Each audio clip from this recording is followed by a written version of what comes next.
So hello, everyone. Thank you for joining us today on this very special February 29th, which doesn't happen that often. It's my pleasure today to welcome Victor to talk about one very important topic, which is the continuous impact model.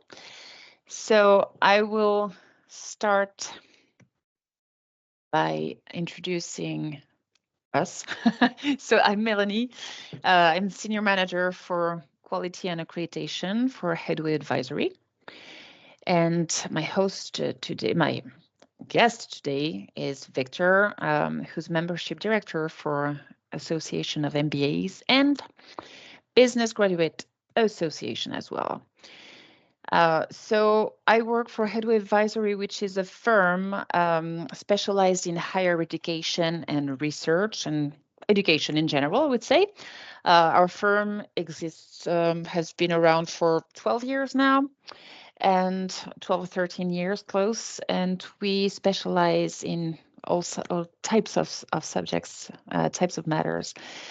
Namely strategy, which is the main activity of our firm. Then we have HEADway People is specialized in executive search, headhunting basically. We are HEADway Quality and Accreditation, helping schools with all of their accreditation and quality subjects, national and international challenges, and also helping you structure your quality processes. And I'm thinking about a few things specific to international accreditations. And we have HEADway Information and Data, which publishes surveys, white papers, and also a weekly newsletter for the French higher education system. And I need to move my slides. So now I'm going to let Victor take the floor and talk about continuous impact model, CIM. Before that, we're a small crowd today, so it would be nice to have your camera on so that it's more like a conversation. So thank you, Stephen. You're the only one I can see. Like I have this one, so thank you.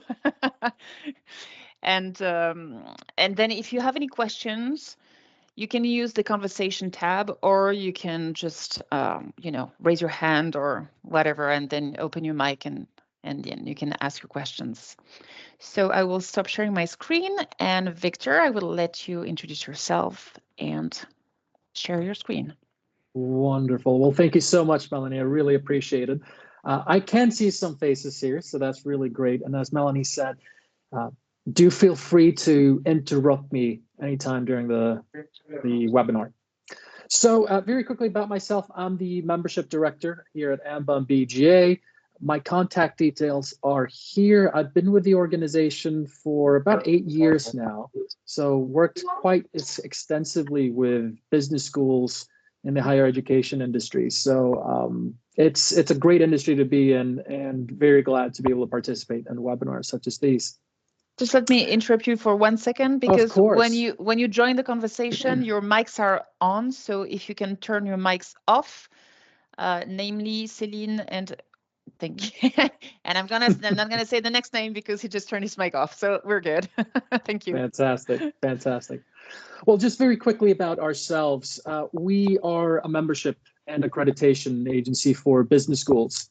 We were founded in 1967 in London, but today we work in over 80 countries, more than 500 business schools, and we do so in 2 different capacities. We have the Business Graduates Association, which is a brand focused on the full business school, where schools can join us as members, become validated, and eventually gain full school accreditation through a non-prescriptive and consultative approach, which emphasizes impact. And this is one of the primary things I'm going to talk about today.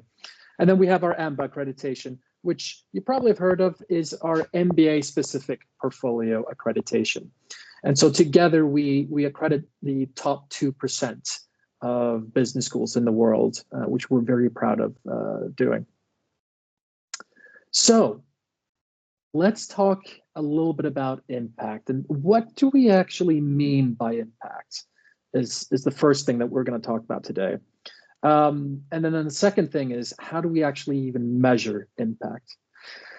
Impact is a word that's being thrown a lot around among business schools, universities, but elsewhere in society. And sometimes I've heard a lot of overcomplicated ways to explain what impact actually is. But in simple terms, it really comes down to one thing. It's the influence or effect that your business school has on its stakeholders, region, and society. And sometimes the best way to think of impact, I think, is what would happen if you removed your business school from the region that you're based in, or the city, or wherever you are? What would happen if you were gone? What would that effect be on stores, on landowners, or house owners? What sort of effect would it have on the economy in the region? So really, impact is about the influence and effect that your business school has on its stakeholders and region and society. Well, that's a very simple definition of impact. Now, the second question, however, is why should we actually even measure impact, right? So when we actually talk about measuring impact, there are a few key reasons why we would want to do this. It's very traditional, if you were a company, you would look at the profit that you make as a company as the success factor of whether you did well or not. It's more difficult for universities to do and business schools, because most universities and business schools are non-for-profit. And because we're doing so many various activities, it's very difficult to understand whether these activities are doing well or not. So part of the reason why we want to measure impact is that it allows us to track successes and failures of the school's initiatives.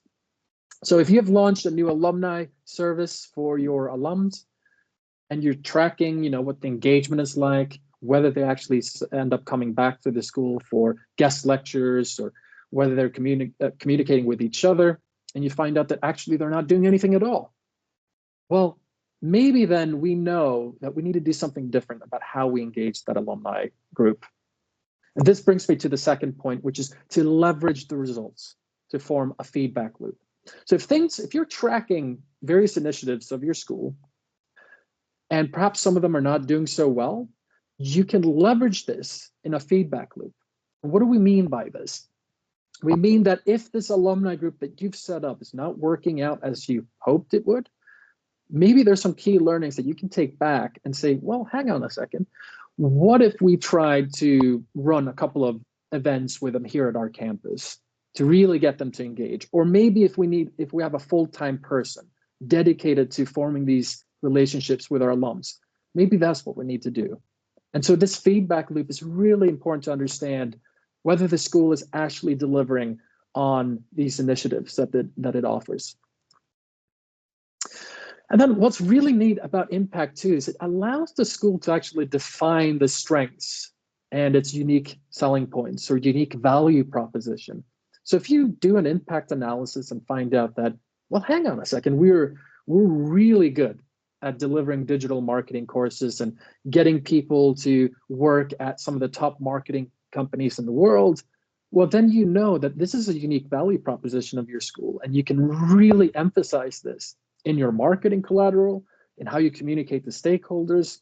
So the impact is not just a way to improve yourself, but also a way to define what your unique selling points are, which you can then leverage for any sort of marketing or work that you do to gain exposure.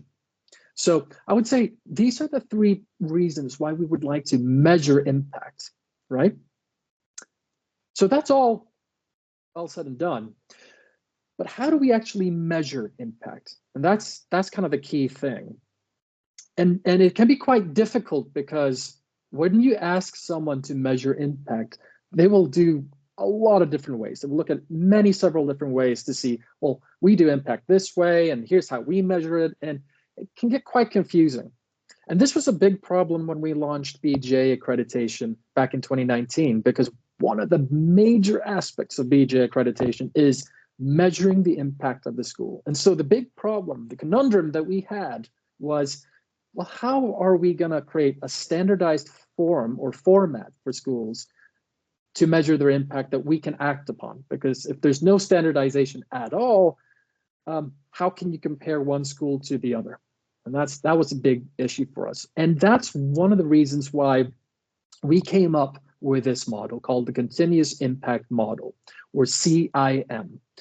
Now, while it is unique to our accreditation, it doesn't have to be used in conjunction with our accreditation. So if your school is just interested in knowing its impact across a various set of dimensions, you can still use the Continuous Impact Model.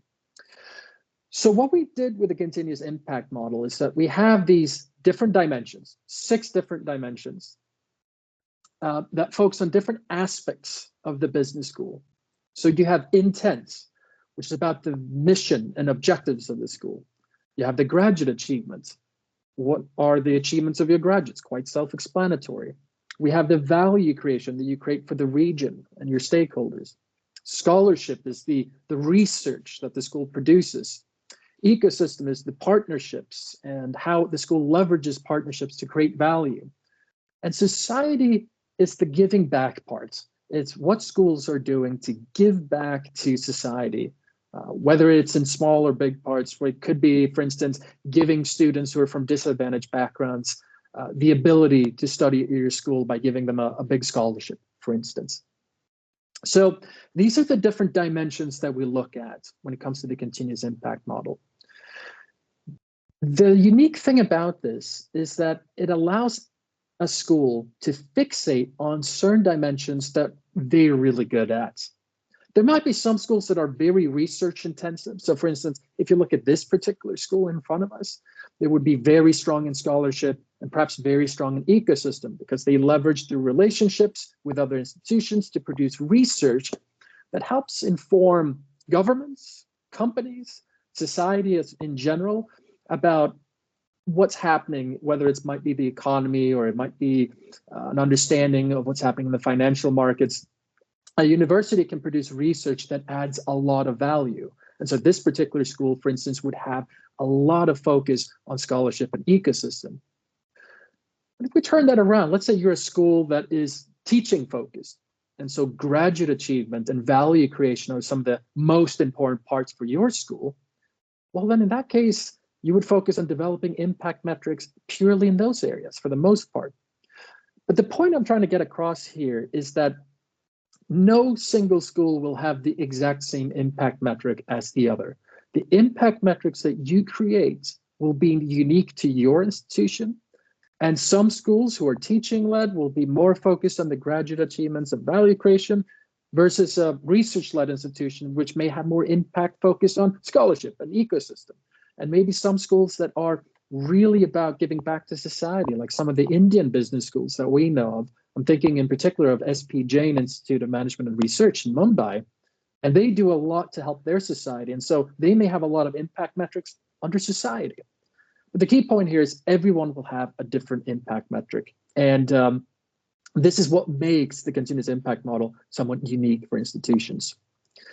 And also, if I may, Victor, of course, I think it's important for schools to understand that they are not expected to be impactful in all the areas, you know, and that they have to define their identity regarding those impact. Because sometimes, you know, when they see you're gonna show the matrix and the table, they feel like they need to fill out every single line and column and everything. It's just so it's a lot of pressure on the school.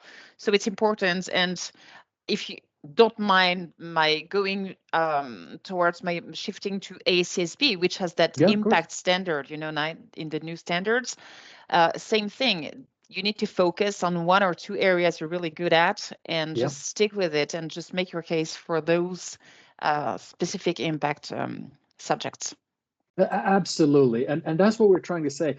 You know, it's supposed to be non-prescriptive. It's supposed to allow schools to pick the areas that they really care deeply about and where they think they can offer value to society. Again, this is really key. So, you know, we don't expect schools to look at all the different areas. Pick 2 or 3 areas that you're really focused on and try and improve in the others, but really pick 2 or 3 that you really think are important to your institution. The next thing I should say, of course, is that the UN Sustainable Development Goals are also quite entwined into the continuous impact model. So if you look at from the society standpoint of view, there's a lot of opportunities for schools to focus on one of the sustainable development goals and say, hey, look, we want to focus on this one. Might want to focus on sustainable cities and communities because our university is a big university in a city. What can we do to help in this regard? And so you'll create an impact metric around specifically UN Sustainable Development Goal 11. We have some schools, I know one in Spain is very much focused on renewable energy. They have a campus that is purely on solar energy. And that's quite amazing. And so again, you would create an impact metric, and what's the impact of running a campus of such a kind? What are the savings? What are the CO2 emissions that you're limiting, and so forth? So these are all certain aspects that you can build into your impact metrics as well. So what I want to do is I want to show you how you would create an impact metric. And so I'm going to take the very theory-based or academic-based widgets business school, because we've all heard whenever we studied economics, if you produced widget A or widget B, we would always compare. And so it only makes sense that we pick the widget business school as our school as an example.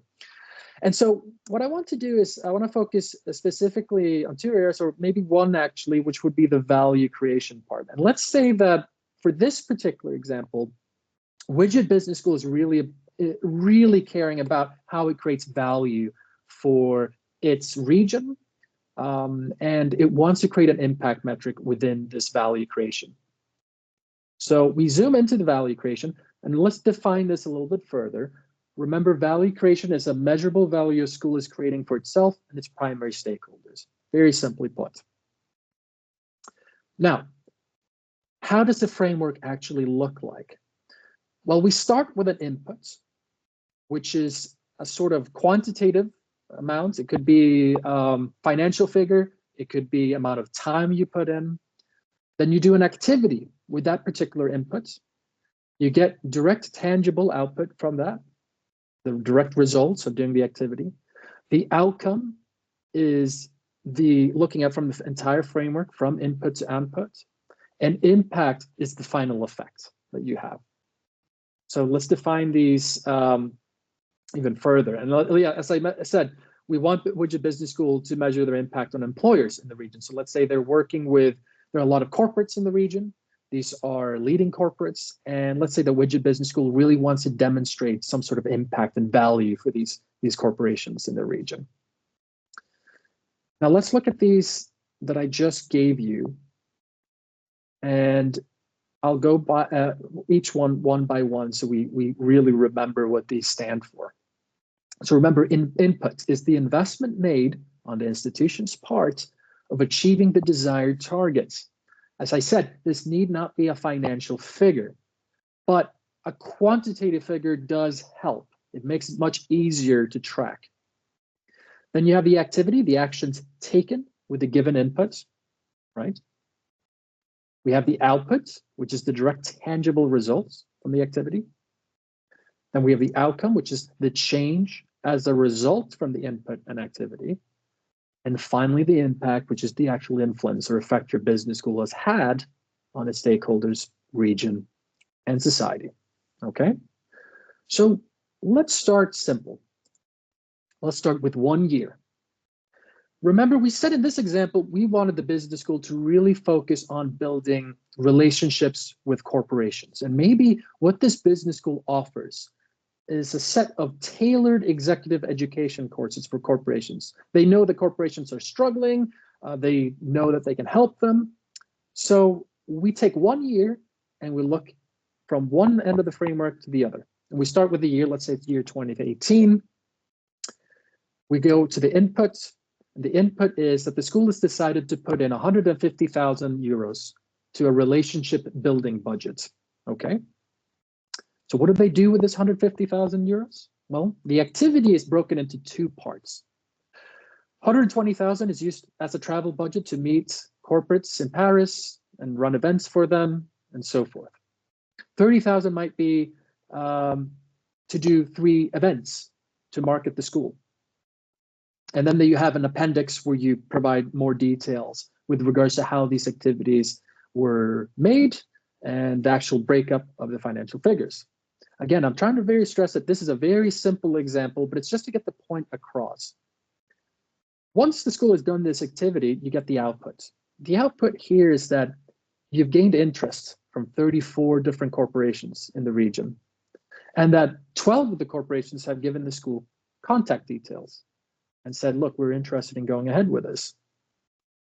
Then we get to the outcome, and the outcome was that 30 corporations were given tailored executive education for their employees. So now the school has been able to actually deliver some of their tailored executive education to the corporations. And then 28 out of those 30 liked it so much that they signed up to multi-year training, which is great. And so what's the actual impact here? Well, through a survey that this school will do, they find out from the corporations that they've had a 15% increase in productivity, a 22% increase in client retention, and a 3% increase to the actual bottom line. And this is all because the corporations think, because of the help that the executive education has given them.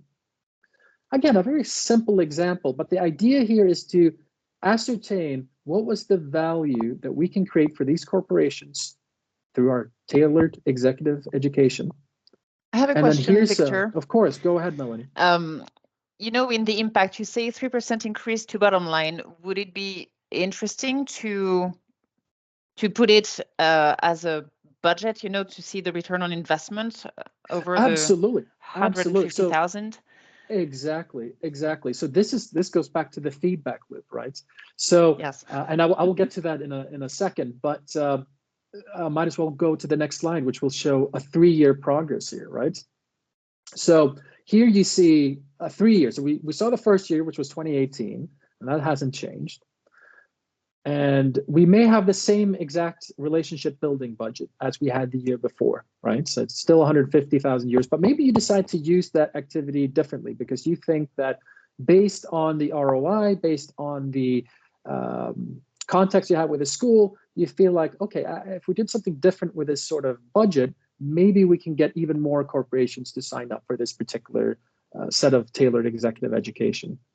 So remember, the year before we used 120,000, 30,000 in the way we see here, and maybe in the next year you've decided that actually 100,000 will be used to the travel budget, and then 50,000 to host 4 particular workshops in Paris for a number of organizations. And then in another year, you may decide, hey, look, actually our ROI was so high from this input and this activity that we ran that actually we have asked the university to increase our relationship building budget. And so now we have a 220,000 euro travel budget.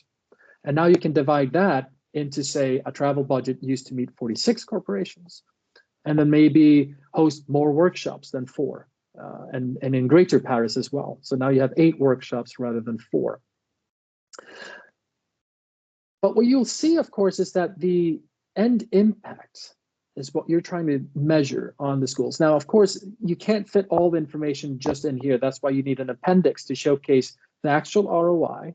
You need to showcase exactly how many of these corporations you were able to deliver this tailored executive education to, and how many of them actually think that your executive education is so good that they actually want to come for several years and send more of their employees over to your education. And so these surveys serve as one way of measuring impact. They're not the only way to do so. But the idea here is that through tweaking your inputs and delivering a separate activity, you may be able to, for instance, increase how many schools you actually end up, or how many corporations you end up delivering an education to, which in the end can deliver how well you deliver that too. Because with the more corporations you have, the more you learn, the more tweaking you can do to your programs, and a better value you can offer to the succeeding years afterwards. And so you have this aggregate survey to help you and point you in the right direction. Okay. I have another question. Of course. Of course. So when a school is filling out this table, should they only put things that they have been able to measure, or could it be like expected outcome and expected impact? You know, something that they have launched maybe Yeah. last year, and they're expecting that impact to be blah, blah, blah. Yeah, absolutely. So there are two ways to use it, and it's a good question.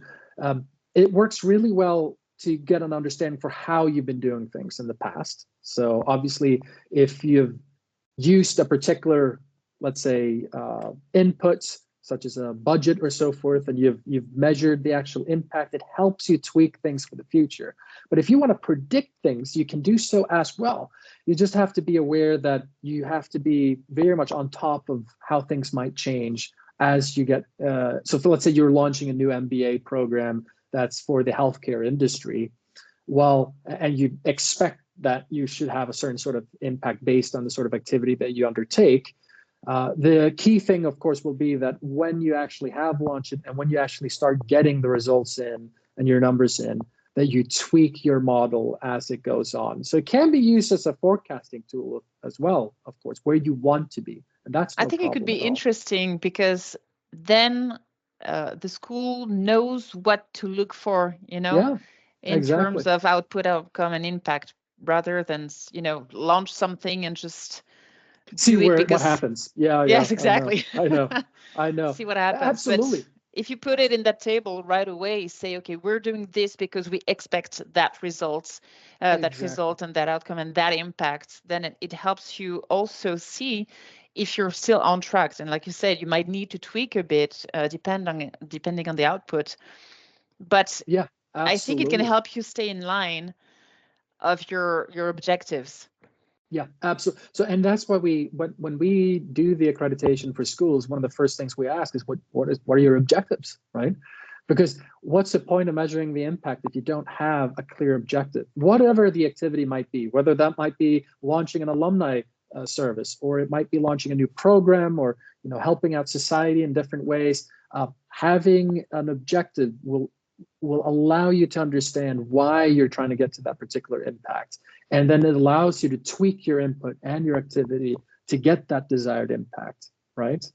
So absolutely, Melanie, it's a very good point. So based on this, what are some key learnings, right? Well, I think if we look at them one by one, the first one is that inputs and activities can be tweaked to get a desired outcome and impact, right? So if we change the amount we spend, for instance, in building up relationships with business schools, we may get a desired outcome and impact. Or what we do with that particular input will also help us get to a desired outcome and impact. So it's all about these two things to tweak and get to your actual impact that you're aiming for. The next thing is that impact can serve as a feedback loop to improve business school processes. Let's say that you didn't hit the sort of impact that you wanted. Let's say that actually most of the corporations said, nah, this didn't help us at all.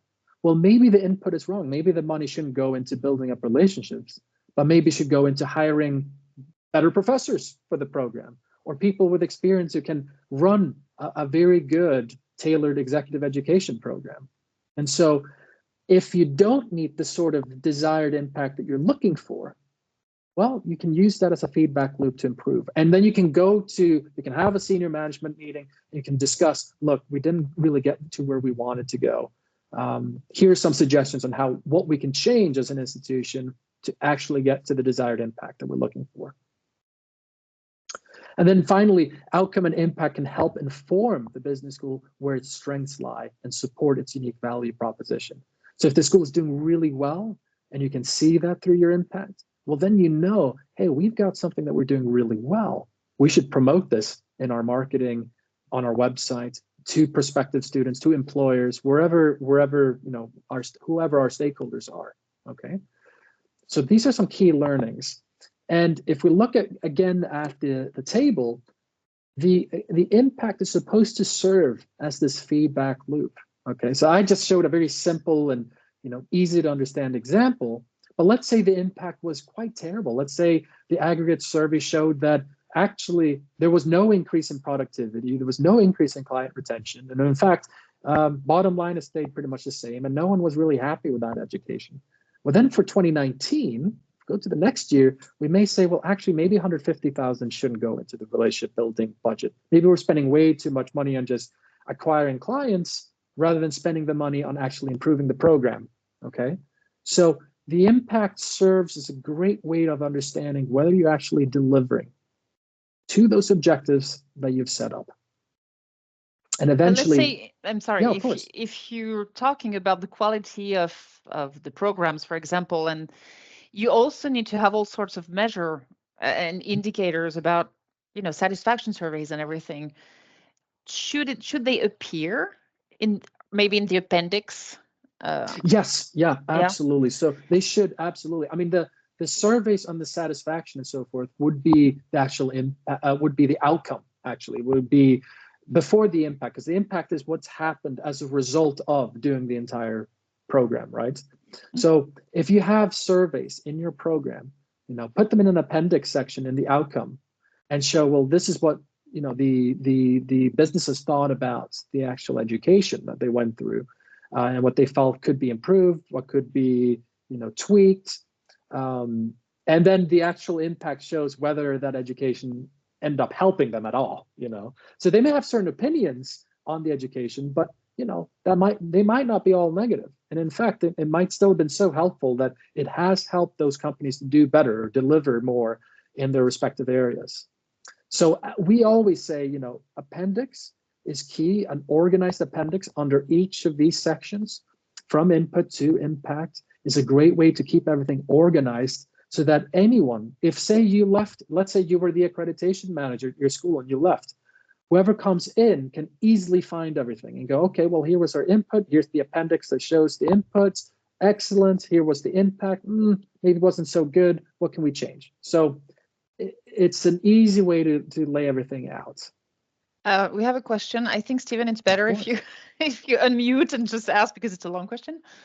Go ahead. Yeah, sorry, I put it into the comments because it was related to the continuous improvement model. So I don't know if that's a bit awkward for Victor, because you're still talking about this. We can come back to it later if you like. It was more of a question for the end, Melanie, when Victor had finished, because I don't want to sort of like interrupt his flow.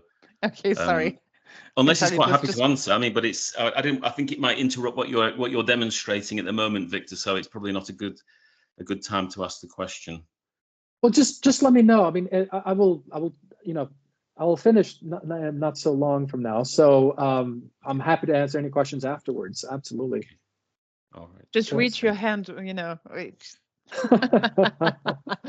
Fantastic. So, okay. Excellent. So I want to do now another example. And this one, I want to really focus on society instead, where we use one of the Sustainable Development Goals, which would be, in this case, number 6. And I've picked this as an example from a school that I actually visited in Latin America. This particular school was very interesting because they were in a city that was known to have various problems with their water. Specifically, there was a lot of bacteria that led to dysentery among many people working or living in that community. Now, this university and business school were kind of the center point of this town. Okay, so they had their own. They wanted to be a 360-degree sustainable campus, of which one of the major things was their own water plant. I don't know how many universities have this, so I was quite impressed to see this. But they had their own water plant where they cleaned the water and delivered it back to the campus. But they had a lot of extra capacity.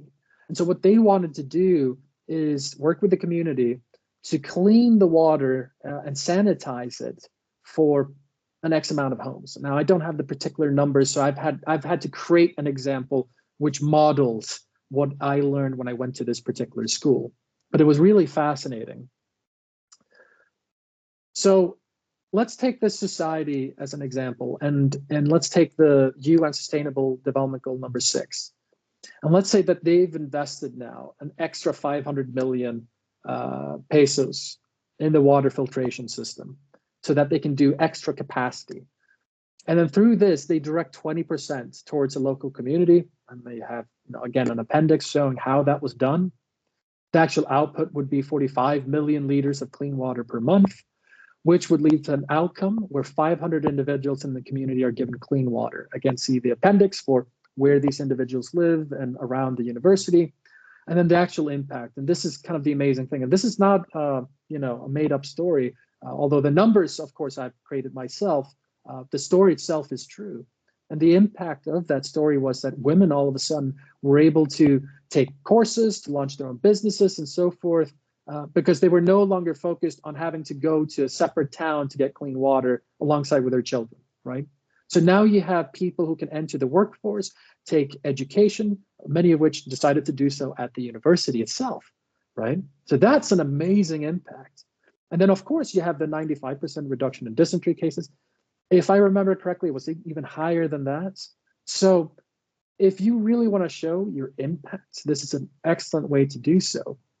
And this is really useful, not just for an accreditation, but really to show, for instance, the UN Prime, if you do the SIP reports and show, look, here's what we do against one of the UN Sustainable Development Goals. Here's how we add value beyond just, you know, our courses and our actions as a business school or university.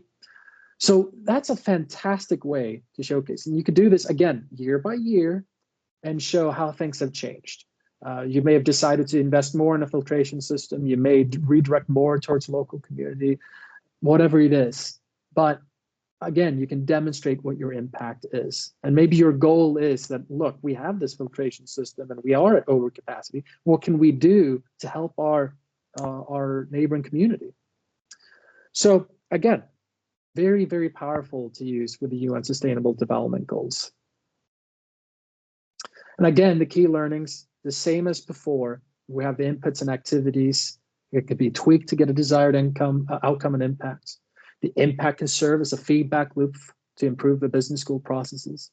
We have the outcome and impact that can help inform the business school where its strengths lie and support its unique value proposition.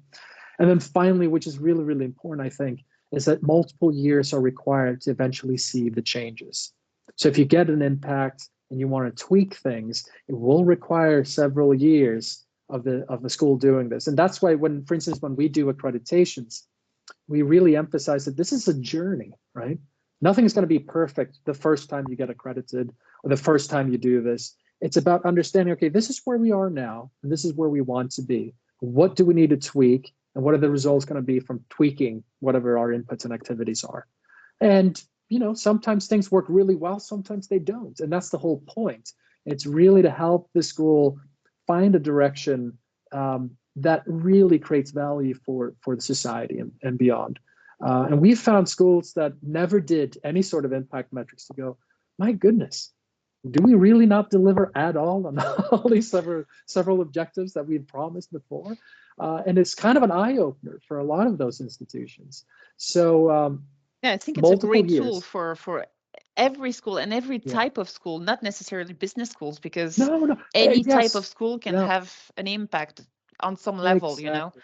And so I think it's a great, it's great that this could be used beyond BGA accreditation. Obviously, you can go for BGA accreditation, you know, because you'll get something out of it. But even just using that mindset is very helpful strategically for any type of school. I think that's the whole point here. Yeah, and Melanie, you're so right. I mean, in fact, if you're any sort of university, you of course can use the impact model and the framework that we have here. So, you know, you just go to our website under accreditation and download the continuous impact model guidelines, and you can find everything there. Much of what I've told you about here in this presentation are there. But absolutely, you can use it for any sort of, we focus on business schools, but you might be a medical school, you might be an engineering school, and so maybe you want to track impact in a similar way. That's absolutely perfectly fine. Would you say that BGA accredited schools have demonstrated, I mean, is it the key takeaway of BGA accreditation is that somehow you validate the impact of the school, you know? And I'm trying to parallel here with BSIS, for example, who's that's really focused on impact. I think because absolutely. I mean, what we try to do with the schools, what happens when they achieve the accreditation is that they really understand what they're doing well and what they're not doing so well.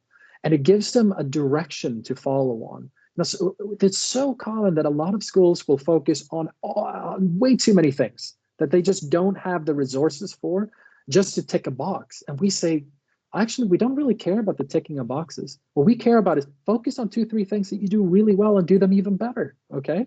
And there might be one thing too that you want to add to that list of things that you do really well, and you need help. And so it becomes a very consultative journey for a lot of these schools, because they get to understand where their weaknesses are, where their strengths are. We help them through a mentorship process in the development of their impact metrics. And so it's really key for the schools to get an understanding where they deliver. And I think it's partly because a lot of universities are nonprofits. Sometimes it's difficult to know whether we're doing some things really well or not. And sometimes we really want to relay that message that we're offering something back to society. And that can be hard to do if you're just, looking at what money goes in and what money goes out. That's not really a great way to show whether you're actually delivering on your objectives as an institution. So, yeah. Who should be responsible for measuring that impact? Because you don't have one impact person at your school, Yeah, exactly. Well, so I'll just give you the example that we usually we recommend to schools, and that is that we say have at least one person who is fully responsible for the sort of impact metrics. The one mistake that we see a lot of institutions do is that there's no one with responsibility for this. And so what happens is you have maybe an associate dean, they just said, hey, look, take this, you're going to work on it. And that's not the full-time responsibility. And so they don't really have the time, nor maybe the passion to do this. And so a lot of things get left out, versus having one person or a team of people, which some institutions can afford, who work on this regularly and are deeply embedded in the university. Remember, the team shouldn't be something sitting outside and just, here's what we do just to add more workload. It's supposed to help the rest of the institution. If you put them at the center of the institution, to help the rest of the institution understand what they're doing well, what they're perhaps not doing so well. And that's the key learning that we try to tell schools, is that use a person or a team for this. Yes, and it really needs to be embedded within the strategy, because it's not an off thing that you do because you have to. And, again, back to BSIS, usually schools need to renew their accreditation or their label or whatever. And so they get all that effort at one time, getting all the data, which is crazy. And then, trying to make that effort right then, right there.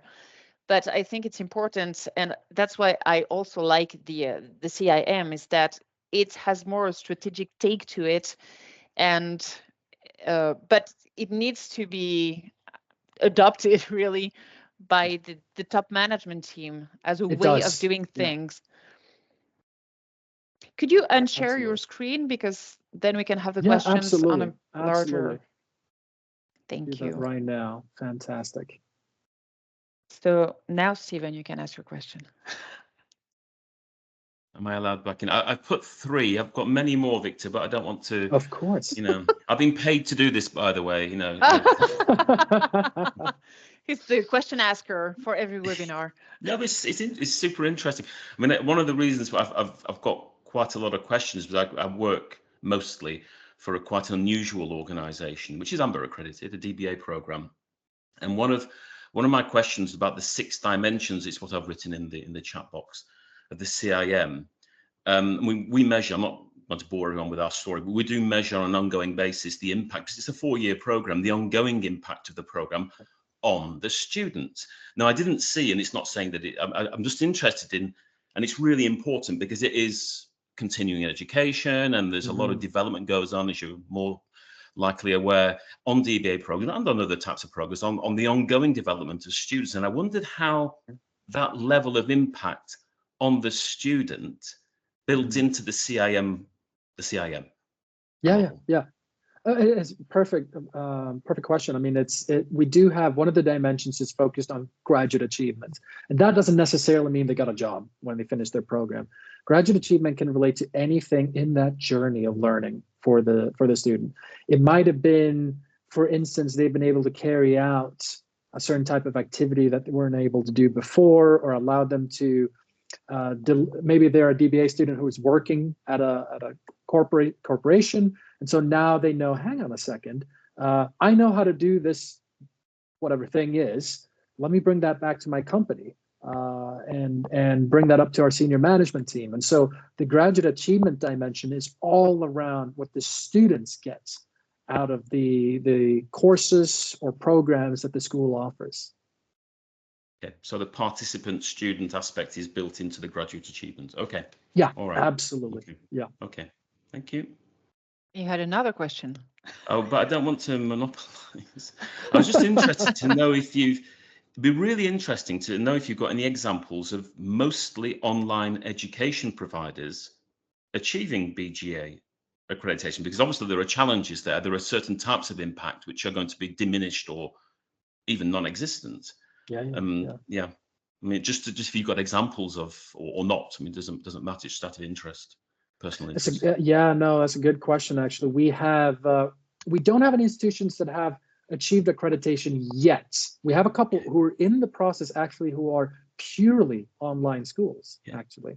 So again, it comes down to what are the objectives of the school. If you're an online only school, obviously you're not going to be able to deliver on some of those dimensions that, say, a physical on-campus school can.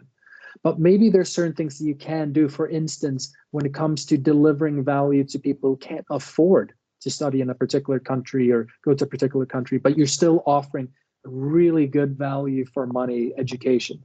And so for them, the ability to have that sort of education with an institution that's purely online, and then take those learnings and say find a job in their markets, that's an impact. That really allows the school to demonstrate that we're doing something that, for instance, an on-campus only school can't do. And it might be the ability to say, hey, look, we can connect people from all over the world. Yes, it'll be online, but it won't exclude people who are coming from economically disadvantaged backgrounds. And that can be quite a big challenge if you're asking students to take part in an international study trip. You have to have money for this. And if you do it online, at least you still give some part of that experience. And it's going to be different. It's going to be different. And so the way that you structure your impact metric has to be it has to be realistic with regards to what sort of impact you're looking to get, because obviously an in-person could be better in some cases if you get exposure to, say, companies and so forth on your study trip.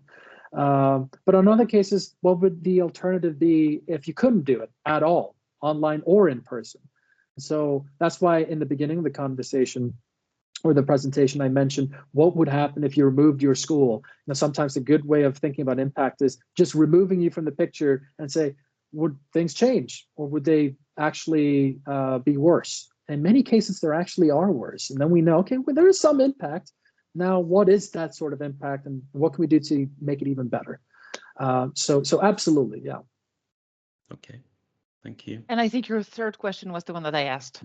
But I don't want to annoy everybody, but I think it's a question that would interest everybody. Is about the allocation of financial and human resources to the accreditation. Because I mean, what I've said in my questions, there's a lot of small institutions who are doing brilliant jobs, and they.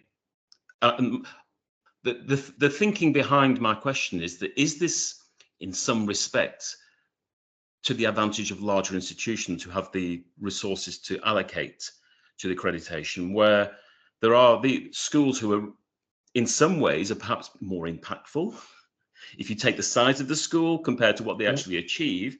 And it's just it's not an ethical or a philosophical question. It's just the final part of my question was in terms of financing and allocation of human resources. I mean, it's like how long is a piece of string sort of question, but I mean, what does it require to do the job properly? I heard you earlier on in your presentation, you said, and Melanie said the same thing, that it requires a dedicated member of staff to be doing this over quite a period of time. I know there's Amber sees it as a long-term process, not just a one-off thing, which Melanie was describing. So it's just, what would your guidelines be in terms of resources? And I know it's a difficult question, but it's interesting though. It's so interesting.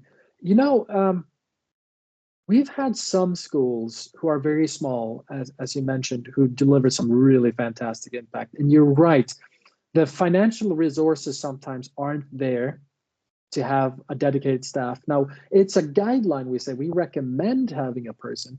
We don't require it. I mean, we just say that it's going to be easier for the school. Now, in some of these smaller schools, they usually have a professor who is dedicating 50% of their time to do this.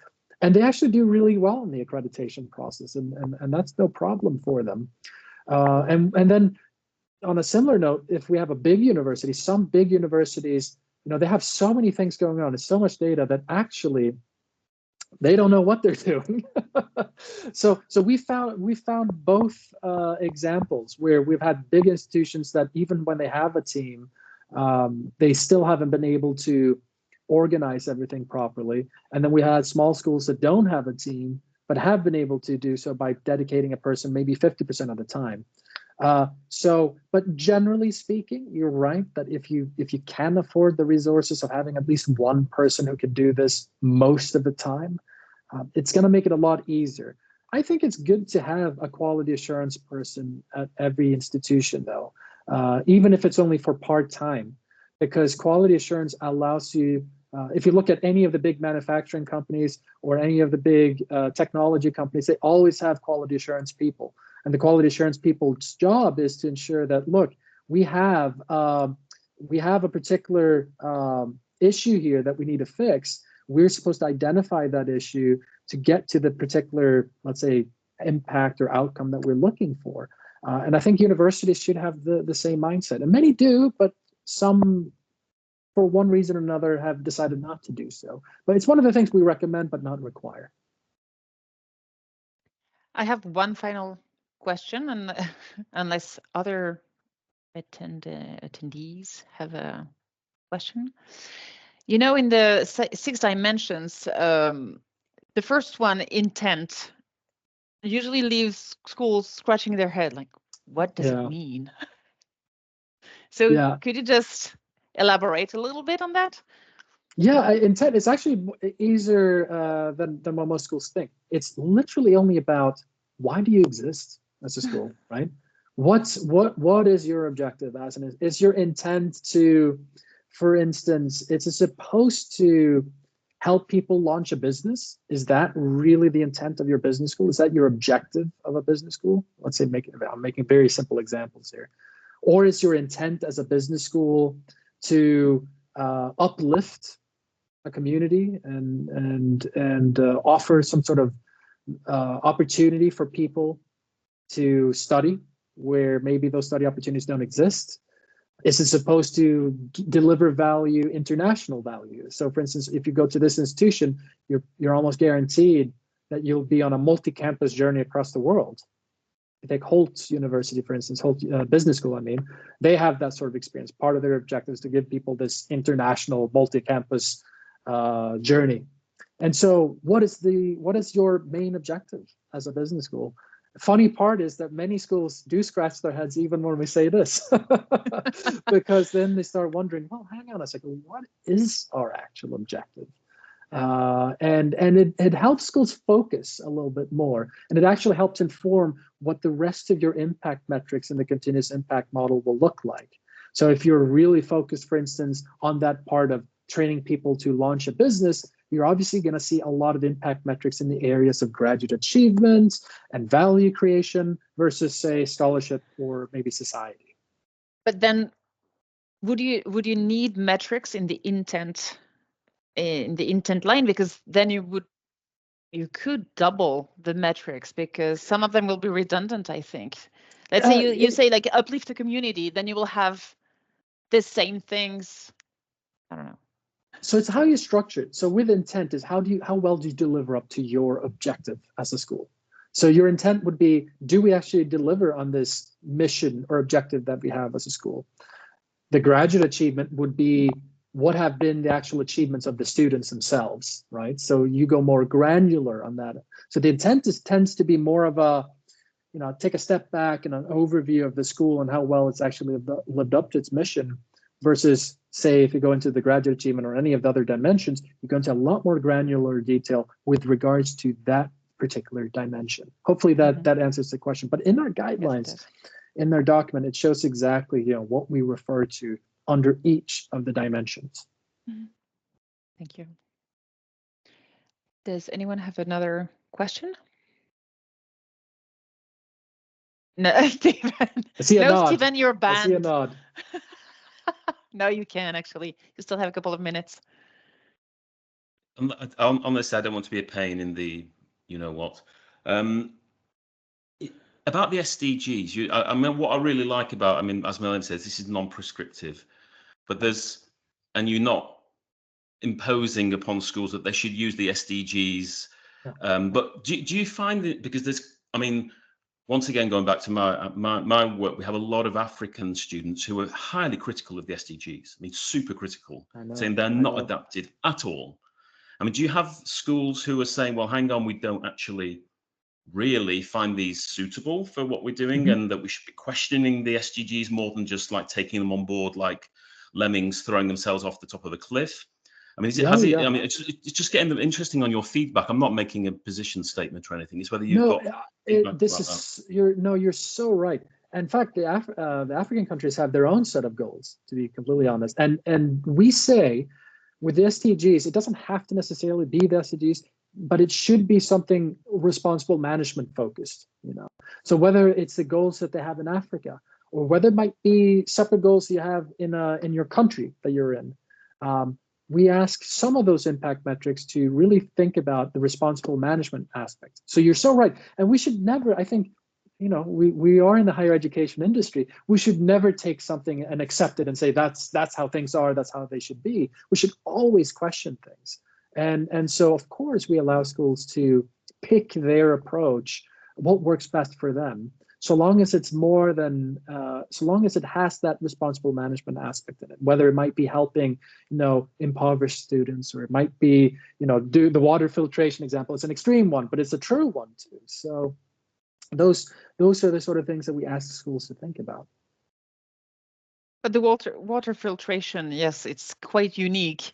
But I would say that even though it's a big endeavor, it's easier to demonstrate, I think, impact on such specific actions, because most business schools, a lot of them do the same thing, from one business school to the other, basically. And it's always accreditors always ask them to demonstrate how specific they are. And they always struggle with that because, well, they train people to get a job into blah, blah, and to be responsible and to work internationally and deal with the complexity of the world. And that's very tricky.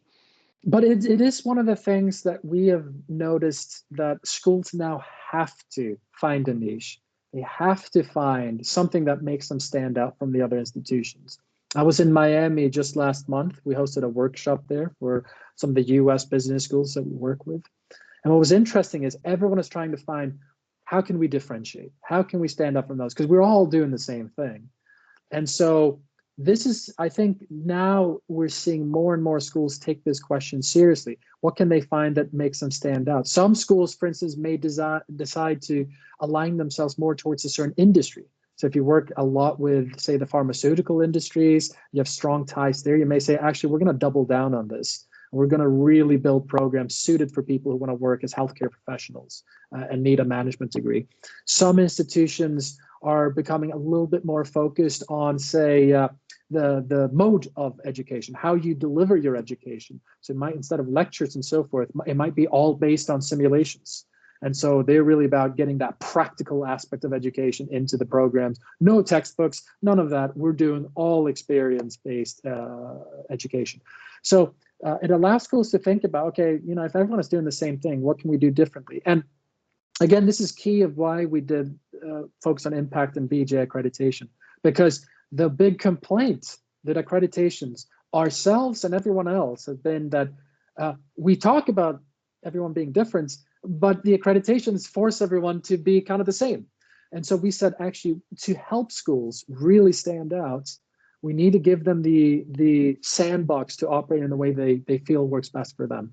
And so by using impact metrics instead as an alternative, it allows them to say, look, we're going to go this direction, and we're going to showcase how we did really well, without being punished for the fact that you may not have 50% PhDs in your faculty who produce X amount of research. might be good for some institutions, maybe not so good for others. And that's why this focus on impact is so key. I think we're done. I saw someone was writing a question and then stopped. So if you want to unmute and ask your question, that's possible. Apparently not. Okay. I think it was about sharing the slides. So I'll send a PDF I did answer version, that one. Melanie. So yes, we will. Yes. I'll send a PDF version to you because that way maybe we'll sort out. It will look less weird on my side. Yeah, exactly. Exactly. So I'll send you a PDF version. No problem. Okay, great. Well, thank you everyone for attending. Thank you, Victor, for accepting to talk today. Thank you, Melanie, and thank you, everyone. I would have loved to announce the next month's webinar, but I'm still waiting on a confirmation from my guests. So it might be on a very French topic about competencies, or it might be on something completely different on international accreditations. So suspense. Stay tuned for our next webinar. Okay. Thank you so much.